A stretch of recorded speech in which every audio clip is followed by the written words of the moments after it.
যে আমরা গতকালকে একটা সামাজিক যোগাযোগ মাধ্যমে একটি ভিডিও ভাইরাল হয়েছে, সেখানে আমরা দেখতে পেয়েছি কিছু শৃঙ্খল যুবক একটি ছেলে এবং একটি মেয়েকে বিভিন্নভাবে অপদস্থ করেছে। তো আমরা এই বিষয়টি নজরে আসা মাত্রই আমরা যে ভিকটিম যাকে অপদস্থ করা হয়েছিল তাকে আমরা শনাক্ত করে তাকে আমরা থানায় নিয়ে এসেছি এবং তার মাধ্যমে একটা আমরা অভিযোগ নিয়েছি এবং সেই অভিযোগের প্রেক্ষিতে আমরা যারা অপরাধী আছে এই ঘটনার সাথে যারা জড়িত আছে তাদেরকে চিহ্নিত করেছি এবং তাদেরকে অতি শীঘ্রই আমরা আইনের আওতায় নিয়ে আসবো। বাদী হয়েছে মামলা যে ছেলেটি অপদস্থ হয়েছে ভিকটিম সে নিজেই বাদী হয়েছে। আসামি প্রদান করা হয়েছে। এটা তো যান্ত্রিকতা।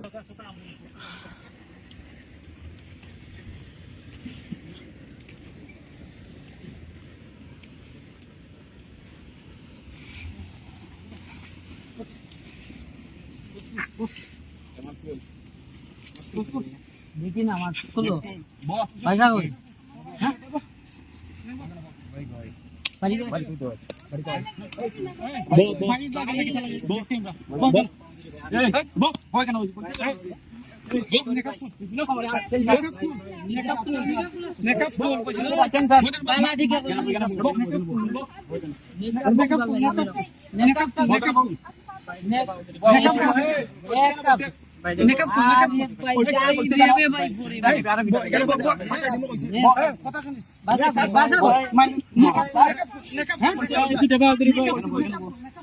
মাফ করে দিলেন ভাই।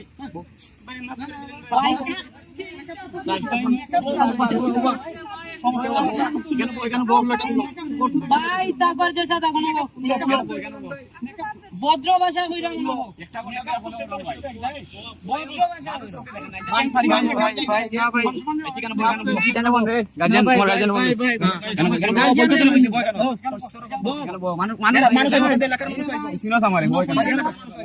আপনি আমার ভাই কথা